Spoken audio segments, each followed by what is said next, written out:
design is inherent in the human condition and the human mind. Yep. And design thinking is just sort of the way good designers think about making good design. It is not, by any sense, some magic wand. It is not some secret sauce or elitist, protected approach to doing work that belongs in the rarefied air of the university. This is really something that needs to be out in the world as quickly as possible. I'm Ranjor, and this is Remake, a podcast about design, systems, and society. In each episode, I talk to someone who's trying to change our lives for the better in some meaningful way, whether through a new product, new venture, or a new way of looking at the world. And I try to understand how they came to it, what makes them tick, and what we can learn from them. Today I'm talking to Dave Johnson. Dave is a lecturer at the Stanford Law School and at the Stanford d.school, where he teaches negotiation through design thinking. Before Stanford, he has worked as a lawyer for 20 years in Silicon Valley tech companies. His most recent articles are Design for Legal Systems and Designing Online Mediation. He's currently writing a book under the working title Change Activism by Design. We spoke at the end of March 2022, and I was excited to get into this conversation because I love the idea of law and policy by design. I really think that the legal institutions and laws and policies are some of our most powerful tools for keeping chaos at bay and for keeping society functioning properly. And I really believe that tools from the world of design, particularly empathy and ideation, prototyping and testing, iteration, that a lot of these core practices could really bring a lot of value in the world of law. So seeing that Dave is straddling these two worlds was very interesting to me. We had quite a wide-ranging discussion about the role of law and how design can make it better. And we also got to dive into Dave's ideas on climate change and climate change activism. It was also great to hear about how object-oriented programming and design and the philosophy behind it could be implemented in the world of law. This is something that I didn't expect. So we talked about chaos theory, object-oriented modeling, fuzzy logic, the question of what is law, norms versus laws, spaghetti code in law versus object-oriented and object modeling, the legislative system as all input and no output. And we talked about his involvement and passion for climate change and climate change activism and how he wanted to inspire more people to become active and activist rather than an activist. The issue of individuals who are following climate trends and climate science getting really overwhelmed and feeling that there's not much they can do as individuals, and giving those individuals the tools to organize, collaborate, arrange small teams around specific tasks, and build a real force for change from the ground up. This conversation with Dave is one of a dozen or so weekly conversations we already have lined up for you with thinkers, designers, makers, authors, entrepreneurs, and investors who are working to change our world for the better. So follow this podcast on your favorite podcast app or head over to remakepod.org to subscribe. And now let's jump right in with Dave Johnson.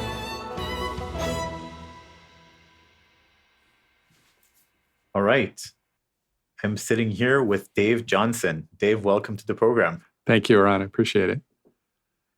So usually these days I start with the COVID question. And so, I'm curious to know how it, in your life, how it affected you personally and then professionally. Did it change your work in any way? Interesting question. So I teach generally 2 terms at Stanford, winter term at the d.school, spring term at the law school. By happenstance, my wife and I moved to Singapore in August of 2019 before COVID hit. for her job. So we went to Singapore. We were having a blast, et cetera. And I had to fly back to Stanford to teach winter term. We started teaching the term.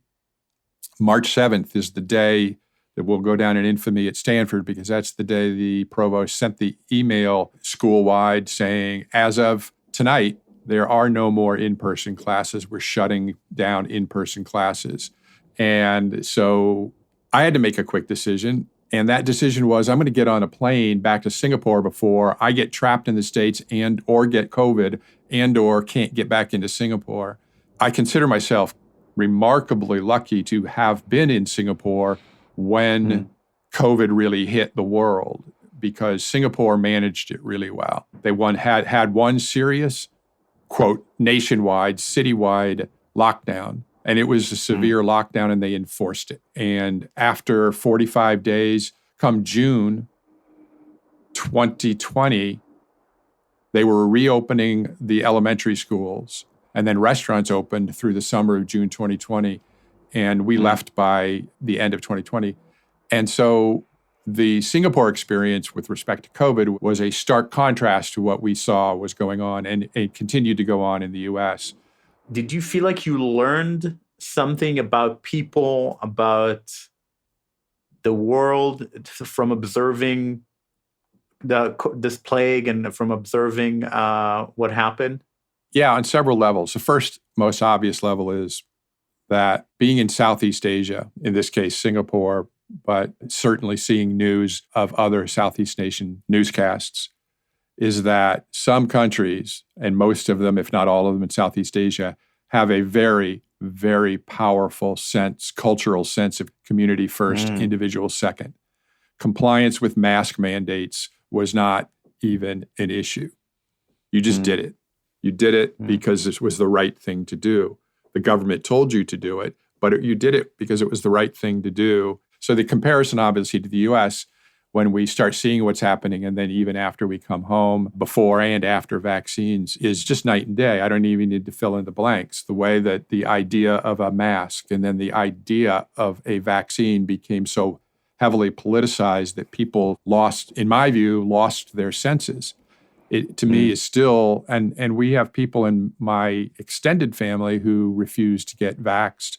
They were doing ivermectin and the nonsense, and believing that it would help out of some sense of, I don't know what, people who had probably 6 or 8 vaccines, no questions asked when they were kids, including 4 different polio shots, were all of a sudden worried about a vaccine that has now, unequivocally the world's largest clinical trial. And they still won't take it. It's a really stark example of how the social norms, which is embedded in culture, I suppose, from one country to the next, makes a stark difference in life in those nations. The normative forces that certain people even purport to support in the US, such as the family unit, the nuclear family, taking care of one's own personal responsibility, all of those nice buzzwords that used to mean something in America and they really don't anymore. So I want to start the conversation with this opening question that we usually ask to connect to the person to what they're doing. The question is, what's something you learned in childhood or early in life that still drives or guides you today?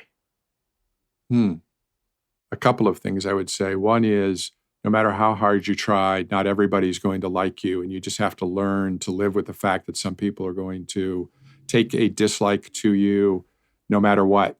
And sometimes they take a dislike to you because other people like you.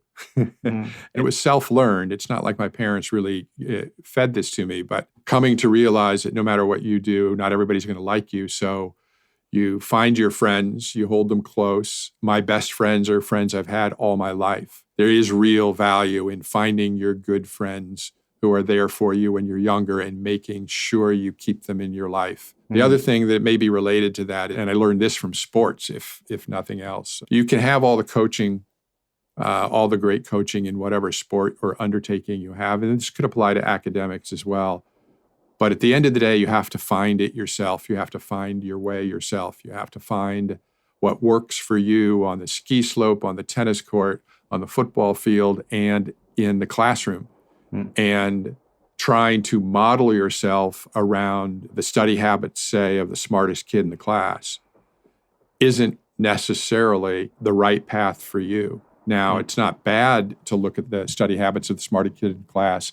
Take the best of what you see, try it on. If it works for you, put it on board. If it doesn't work for you, keep it off board and develop your own unique, comfortable personal model for studying, for social interactions, et cetera, et cetera. So those two things go hand in hand and they inform one another as well. And so coming in with this approach from childhood of not everybody's going to like me and, what works for others doesn't necessarily work for me, and coming in with this pretty independent spirit, it sounds like you start as a lawyer. And so tell me how you got there, and then how did, you start as actually a practicing trial lawyer, correct? Yeah. I think that all the stories are generally different, but somehow or another, the parents seem to be involved in most of the pathway stories about law. I was the youngest in the family.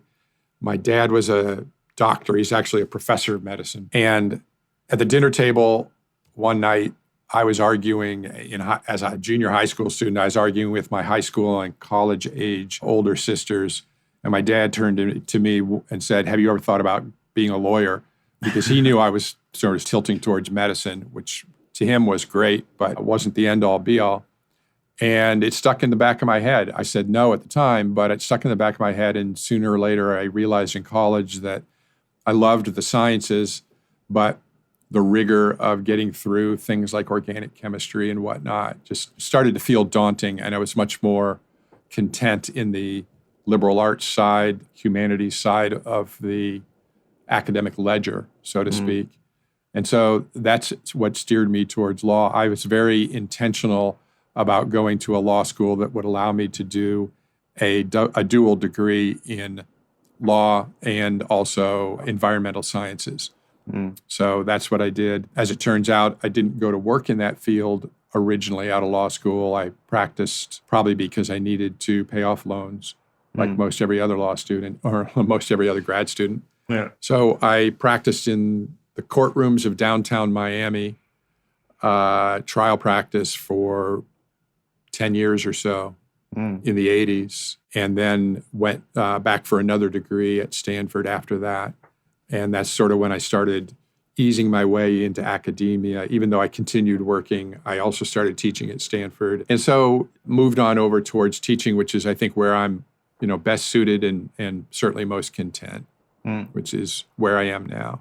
And you teach law, and you also teach negotiation skills at d.school at Stanford, which is the legendary design school. Before we go there, I actually was super interested in your JSM degree and like your research there, and because it had so many terms that I never heard of, but that sound interesting, like object modeling technique, fuzzy set theories, and then applying these things to law. And so I'd love to understand, what was that about?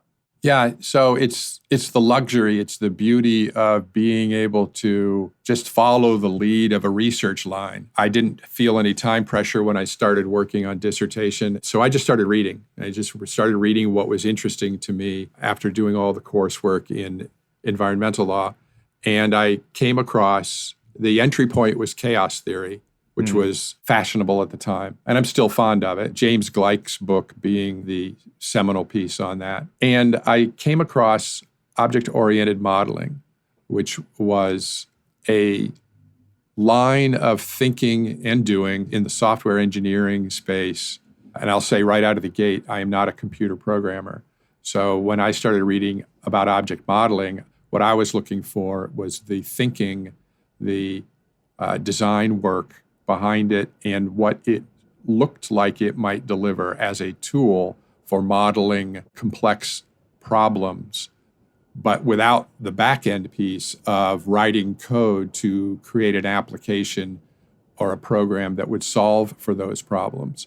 In the process, I had come across fuzzy set theory. I think initially through a book by Bart Kosko, a mathematician from, I want to say UCLA, but Southern California, called, not surprisingly, Fuzzy Logic. And then I went back to the original article from, which I find the story interesting in its own right, a mathematician at Berkeley, an Azerbaijani immigrant by the name of Latvizadeh. And he was trying to contest the idea of what he called crisp set theory, the set theory that had been used for millennia that had the law of the excluded middle. And Zadeh did the mathematics to demonstrate that it's also possible to have law of the included middle, meaning any item or object, to borrow from object modeling, object could have membership in more than one set. Law of the excluded middle is if it's a member of set X, then it's not a member of the set not X. And that's the excluded middle. It's zeros and ones. It's perfectly binary by design. And that's fine. Crisp set theory has done an amazing job in science and even in philosophy as well. But fuzzy set theory says that an item can have graded membership between 0 and 1 in both of those sets and in multiple sets. And so I decided to look at fuzzy logic, fuzzy set theory, and again, extrapolate the ideas without having to do the math, because I'm not a mathematician. I dare not walk into that space. I'm not going to try and prove anything new that hasn't already been done in math. But the idea that you could grade an object and give it weight, certain weights in membership in multiple sets that may otherwise be contradictory and not abide the law of the excluded middle, struck me as useful in the idea of applying object modeling to breaking down and mapping complex problems. I was, at the time, thinking about deconstructing the Kyoto protocols and seeing if there was a theoretical model that I could create. As it turns out, I didn't get that far because, usually when you're writing a thesis, you could write it for the rest of your life if you keep following. So you just have to cut the cord. This reminds me, in my thesis, I ended up citing an article about fuzzy logic and how Buddhism already had an effect on technology because in the West, the word fuzzy carried a negative connotation for computer scientists and technologists. And so they avoided it. But at the same time, in Japan, there's no such problem. It's even attractive to think that logic could be fuzzy. And so Japan built, and a lot of the success of Japan in the technology front was people embracing this fuzzy logic and, building dishwashers and cars and robots with this technology. And rice cookers. And it's because of their Buddhist view of the world, where fuzzy logic is logic. The world is fuzzy. Yeah, that's a really great observation. I even have a Japanese rice cooker with fuzzy logic embedded in it. And I love the fact that you tie it into what we alluded to earlier, that you tied into the culture of the nation that was able to embrace it for what it was. As an aside, I spoke with Latvizadeh, when I was doing this, because heck, he's right over in Berkeley. He has since passed away, and I regret not following up much more deeply with him. But he did say that he had some regrets for calling it fuzzy logic because, as it turned out, the West, particularly American computer science community, didn't like the term. They equated it immediately with fuzzy thinking, meaning bad thinking, and he, in retrospect, wished he had given it another name. Yeah. Though I don't know, it might be that the no matter what you called it, the very essence of the thing, that it's not a clear cut and crisp view of the world might have done it. So it's really interesting. So before moving on to what you do today, I'm really curious to hear. So our audience isn't necessarily lawyers. I think they're more designers and makers and maybe activists. And so I'd love to get your take on what law even is. It feels like this mysterious thing that lawyers do and maybe lawmakers do, and clearly has a lot of effect on us.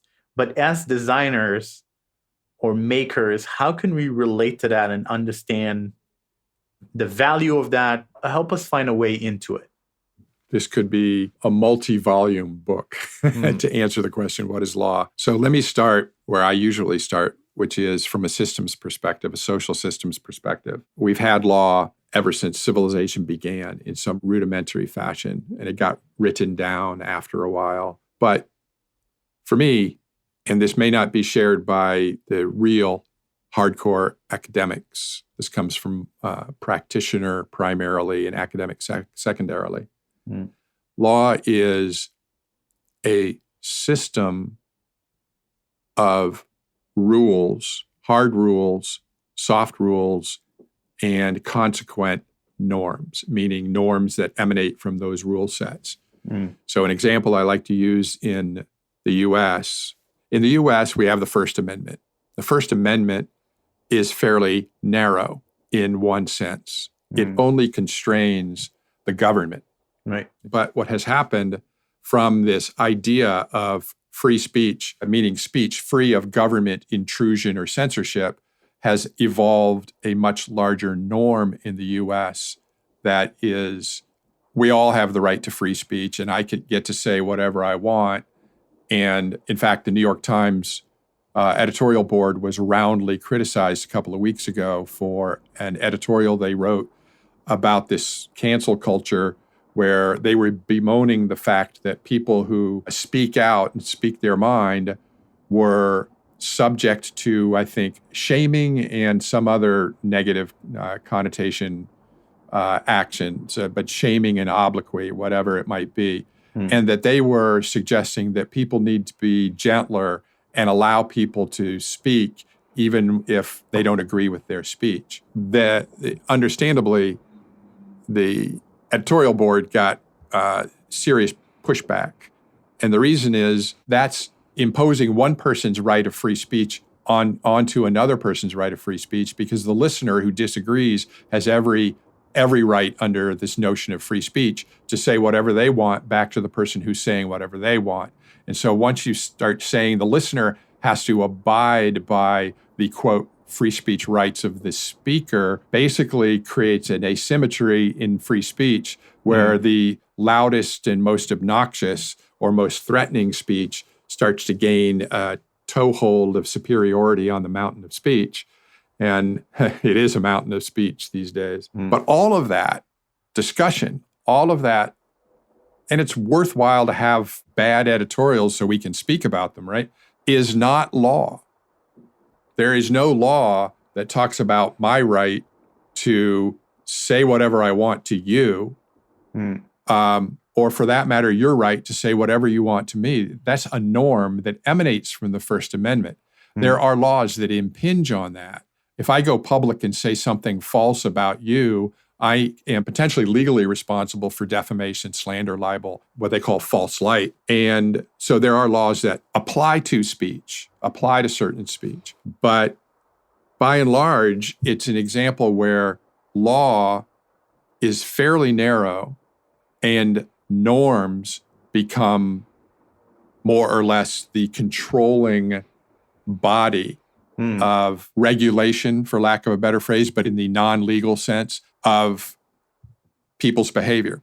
And so for me, law is a system that, however the laws are made, sets up for the government an opportunity to punish crime and imprison people under the force of government, because the people give the government that right in most instances, not all instances, and the right to recover damages for wrongs. But the vast bulk of what controls behavior in civil society, I believe, is the norms that emanate from law or regulations, hopefully guiding good behavior and dissuading people from bad behavior. Yeah. So, I do want to go one level deeper before we move on. Sure. So this whole system of rules and norms and procedures and institutions, and what is it there to do? What is its purpose? Why do we need it? The short answer would be to allow civil society to function in a non-anarchical or non-chaotic way. Some set of rules that shapes and frames behavior of the majority of people so the society can function and people can thrive. In other words, the absence of any law or norms would truly take us back to the early stages of human civilization, where violence was used instead of courtrooms to settle disputes, that sort of thing. But I'm going to take your question a little bit more specifically and say, we have law and policy and norms, and we have in in all countries, I would say there's some measure of law and norms. In most countries, but not all, there is a formal government state entity that manages and handles the application of the law, and for better or worse, depending on how well they do it and how humanely they do it. For me, and I think where this might be going, the interesting challenge is how to improve that function for the vast majority of people on the planet. And when we start looking at global social systems or social problems, climate change is one of them. Systemic racism is another. And arguably, the management of a global pandemic might even be another example. This is where not design so much, but redesign, which is a subset of design, but it is certainly different. Redesign comes into play to affect how law is made, how law is interpreted, how it's applied, and how to make those things better, because the norms will then trickle down from that. This is why I like object modeling so much, because one of the core tenets of object modeling is you operate in a modular fashion so that when the engineer codes the software, they code in a modular fashion. So if some piece of code that contains a rule is dysfunctional, you can pull it out, amend the rule, and plug it back in without disrupting the rest of the system. If time and circumstances change that rule from being well-tuned to poorly tuned, you can take that rule out, retune it to the new times, the new context, and plug it back in. So you can see how there's an analog to figuring out how to take rules that are not working now in our society and change them and plug them back into a system without disrupting the whole system. It's a hard task, because one of the big problems, at least in the American legal structure, is the model of how we improve law is very much like the old model pre-object modeling for software, which was you just layer on new code. You just write new code over the old code. Older generation, the earlier generations from Silicon Valley, we used to use the phrase spaghetti code, because when you had to go back and try and fix it, you had so many layers of bad code on top of one another, it turned into a morass. And that's what we've got in a lot of situations in law, federal and state, where every legislature comes along, thinks they have the fix, so they layer on a new line of code, a new rule, amend a sentence or two in a statute, and go on and declare victory and depart the field. When in fact, all they've done is worsen the problem by creating more spaghetti code, instead of doing the hard work of breaking down what the statute or the rule was supposed to address and revisiting it from the basic and from its fundamental, from its element, and redesigning the law that is trying to solve a particular problem from the elemental position, and do it in a modular fashion going forward. It's very hard work. It's harder to do, and it's almost impossible to get a legislature, state or federal, at least in the US, to do that hard work, because it doesn't align with their interests of winning the next election. Yeah.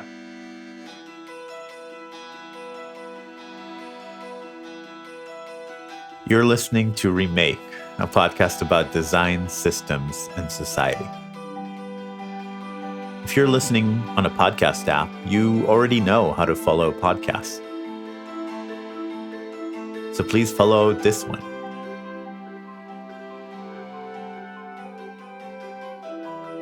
If you're listening in a browser, just go to remakepod.org to find links to all the major podcast players where you can follow our show.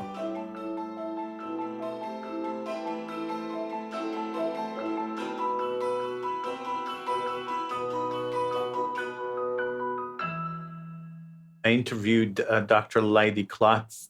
Also, his message, he wrote this book called Subtract. And his research shows that whenever we're facing a problem, even though the obvious right solution for the problem is to subtract from the system, we always go for adding. Even in cases where a second consideration for subtracting would prove that that is the most efficient solution, simplifying rather than complicating, that's not where our brain goes. And he was able to quantify it and prove that we have a bias towards adding versus subtracting. Yeah, I'll be interested. I have not heard of that book. I'm very interested to read it now, because if it's truly a default, sort of baked in default for the individual, then that goes a long way to explaining why it's also a baked in default for the group. For example, Congress. Yeah.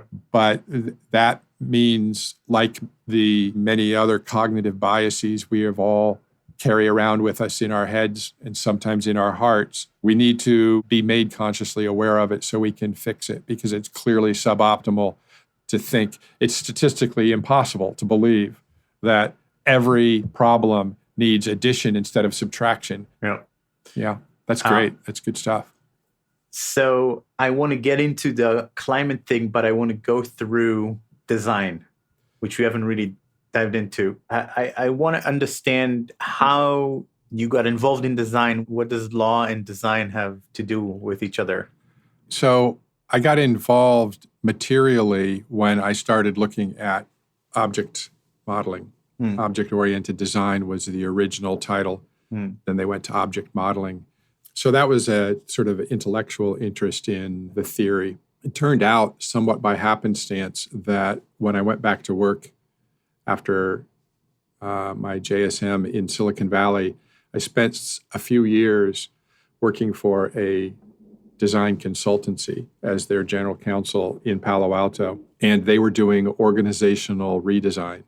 The company was founded by an architect applying design thinking and design skills to organizations that were, generally speaking, having some dysfunction in their organization. What I saw there was design, as applied in a commercial way that had clients who were paying quite a bit of money for the service, very satisfied with the outcomes. So that meant something to me. Even if I wasn't a participant in their company, I could see how it was working and that it worked. It turns out that the owners sold the company. It was a private company. They sold the company to Vanderbilt Medical School, of all things. Some very progressive folks out there saw the opportunity to apply the design tools, including the patent. The company had a patent on their process called a design shop. And the staff and all the IP, et cetera, got moved out to Vanderbilt, and they set it up in their medical school for attacking basically systemic healthcare problems, mostly in the operation of hospitals, doctors' offices, and the financials of healthcare. And I hope they had some real luck, because that's a big problem to take on.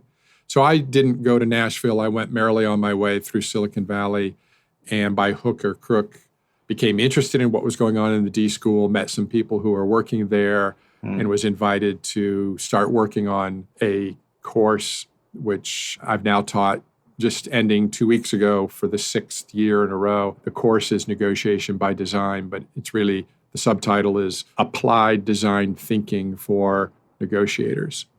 So that's how I kind of landed in it. So how does design relate to law? What are the things that you find applicable?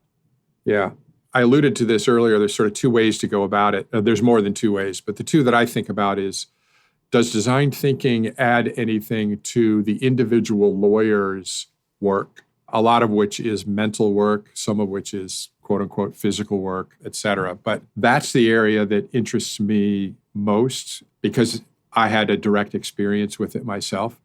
But the other area is, I think, more important, which is applying design and design thinking to improving law and policy. And the applicability to me, we alluded to earlier, is that the way law making in the U.S. at least, I'm not at all an expert in other nations, but the way it evolved in the U.S. is just what we talked about a little bit earlier, which was layering on new fixes, oftentimes politically driven. And in my research, I found out something that I kind of already intuitively knew, which was the forces that drive legislators, state and federal, are not forces that drive them to do that sort of hard work, that rebuilding. Richard Haas, who was I think he was a senior official in several administrations, and I want to say he may have been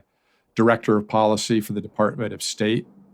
And the way he put it, I'll paraphrase it a little bit, is the making of legislation is all input and no output. They focus on the input. We have a problem that needs to be addressed for whatever reason. The political energies say we need to address this problem. And it may be the right problem, may be the wrong problem, but that's where the energies are taking them. So they come together, supposedly, and come up with a law that they can get passed and signed, and a bill that can get turned into law. But they focus on two things: what the compromised text of that law is going to read and the money that they're going to put behind it. That's the input piece that Haas is talking about. And he says there's absolutely no aspect of the lawmaking process that pays any attention to the output. When that law becomes law in Washington, D.C., or in any state capital, the legislators basically just dust their hands and say, we're done, and then they put it on their next election ad and worry about getting reelected. But the fact is that law now is just beginning to do whatever work it's going to do, whether it's the work it was designed for or not. Yeah. It's going to get executed by different people, usually civil servants who are lifetime government employees, and they may execute it in ways that have unintended consequences. All kinds of problems can arise, but there's no mechanism to study the outcome baked within the law with the responsibility to study the output and then amend the law is not in the law itself. It comes usually from nonprofit organizations or litigation in the courts that challenge the law for this, that, or the other reason. The unintended bad effects of the law and perhaps amplify or create positive feedback loops for the intended consequences of the law. The healthcare system in the U.S. is a really good example of that. And we have really bad outcomes with respect to financing healthcare. We spend more money for less quality care than any country in the world. That just shouldn't be the case. It's an embarrassment, to be honest. It's an embarrassment, but that's the way it works. And that needs to change. And to me, that is what, at the D.school anyway, we would call a design challenge. So are designers even being asked into these rooms or into these discussions, or is it just something that we're hoping for, that we're still in the phase of trying to get them to be part of it? Good question. I'd say a little bit of both. One of the missions, actually, of the D.school is to, for lack of a better phrase, distribute the DNA of design thinking. There's one very popular class at the D.school that I need to learn more about called Designing for Social Systems. And so for every cohort of 20 to 30 students, and they come from every school on campus, hopefully we are giving them at least a taste of the applicability of the designer mindset, the design thinking abilities, and the tools that are available for thinking about problems differently from a designer's perspective. And we are seeding that out into the world.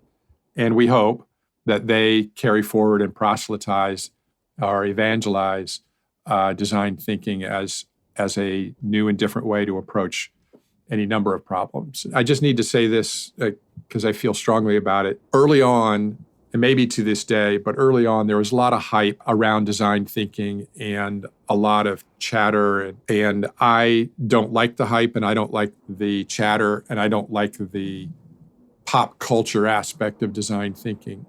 It's a tool. It's a rigorous mechanism for addressing problems in the way that designers have for millennia, to be honest. Human beings have been collaboratively addressing and trying to solve problems. The one that pops to my mind for no real reason are aqueducts for a long, long time. And that's design. So design is inherent in the human condition and the human mind. Yep. And design thinking is just sort of the way good designers think about making good design. It is not by any sense some magic wand. It is not some secret sauce or elitist protected approach to doing work that belongs in the rarefied air of the university. This is really something that needs to be out in the world as quickly as possible. Yeah, I think like many things, there's been an inflation around that term of design thinking, and unfortunately, there's no law preventing for anyone for calling themselves a design thinker or saying that what they do is design thinking. And so people get a lot of bad experiences that doesn't necessarily reflect back on the core principles. Yeah. And so I want to now get into climate and climate activism after taking this long path. And so my first question is, I mean, you've done so many other things. Why get involved with climate activism? Where is that passion coming from? It is coming from before I went to law school, when I was interested in environmental law and studied environmental law, but did not find satisfying work in that field. And then I went to Stanford to continue that and take it up a notch. That's where I started studying climate change way back in the 1990s. And we were still at probably COP 12 instead of 26.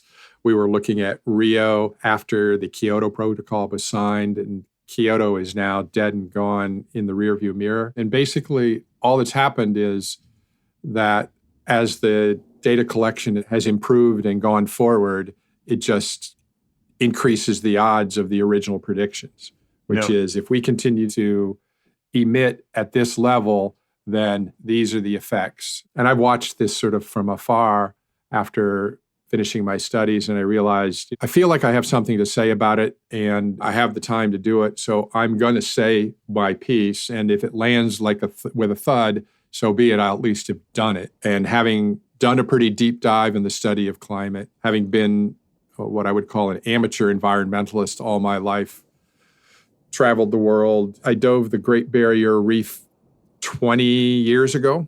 And then I went back 3 years ago and saw firsthand the comparison. I could even put my photographs side by side of the bleaching and death on the reefs.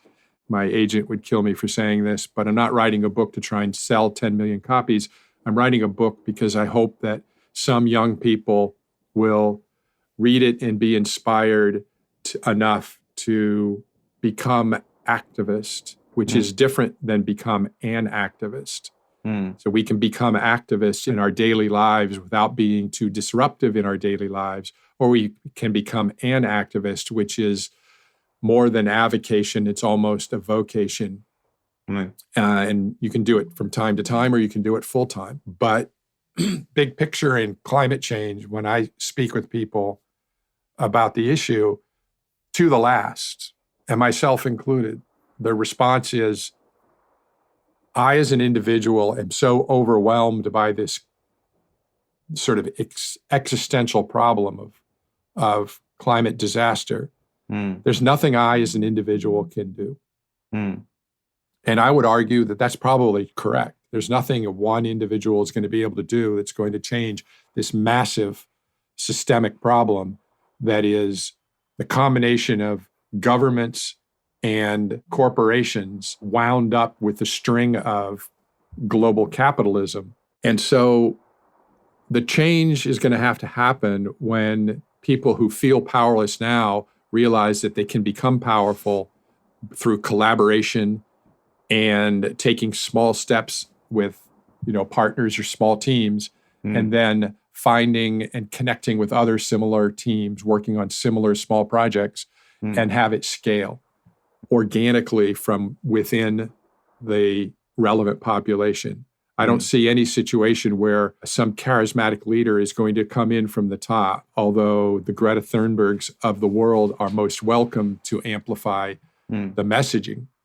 But this really has to be a legitimate organic evolution of people who are sufficiently motivated to speak up and add their voice to what should be a very deafening global voice, which can make the changes necessary. Because if we know anything, we know that governments respond when enough people take to the streets in opposition to government, even dictators. Arab Spring proved that. People in the streets blew out several dictators and changed, I think, something in the order of 11 or 12 governments in the region. How they fared from there on is another story. Then the other piece is corporations, the entities that really have the means to improve. Greenhouse gas emissions or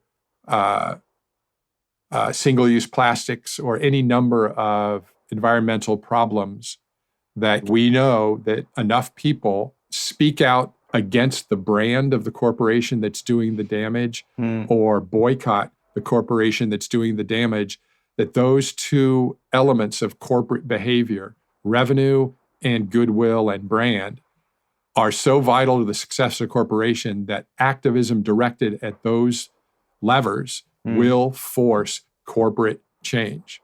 And it has to be organized. The idea is to get the individual who feels utterly powerless, myself included, to make that first small step, not even a leap of faith, but just a step of faith to work on a very small problem with a partner and see that they can have some small impact, even if it's just going to the local grocery store and getting them to swap out plastic bags or change some policy from plastic milk or juice containers to glass recyclable, returnable containers, which our local store actually has done. And then spread the designed blueprint or green print, as I like to say, for that little task and spread that to others and use social media and the internet to make that connection, teach each other how to do it, and then take on bigger and bigger projects in larger and larger teams.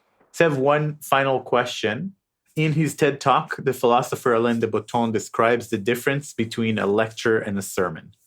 A lecture being kind of an informational, modern way of providing a little bit of information and you decide. And a sermon, which he kind of longs for, is an urgent plea to change someone's life for the better. And so if you had to give a short sermon, one thing that you could think could really change people's lives, what would you talk about?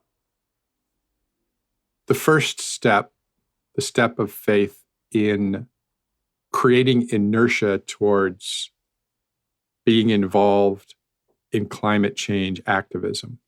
That step of faith is finding your co-founder, just like a startup company. There's a reason startup companies have almost always had co-founders, two people working together. Sometimes they end up at loggerheads, but they almost always begin the process collaboratively. The doing of the act, believe me, will give you a sense of power that you didn't feel before you did it. When you do it with a collaborator, there's a shared sense of that power. And so let's say you write that letter and you post that essay and nothing happens. Well, okay, then you move forward. This is where the design thinking aspect comes in, the designer's mindset. We experiment, we prototype, we iterate. We come up with something, however small it is, and we fool around with it. We show it to users. We ask them, what does this look like? What does it feel like? This is what it's supposed to do. What do you think it should do differently? And then we go back, we discuss that feedback, and we build another one using that feedback. And we do that over and over again. And so the key is find your co-founder, do some act, and continue to do some small environmental act until you find a little modicum of success. And that's why I like the idea of starting small. It gives us a sense of action, a sense of accomplishment, a sense of personal self-worth that helps to replace the sense of powerlessness. And if we all make that small step of faith in that direction, I think that will kickstart the development, the energy that needs to be input into what will ultimately be the global movement. Thank you, David. Thank you for talking to us today. It's my pleasure, Ron. I appreciate it. All right, that's it for today. If you enjoyed the podcast and would like to support it, please consider writing a 5-star review in Apple's podcast app or wherever you're listening. It helps many more people discover the podcast and also makes us feel good.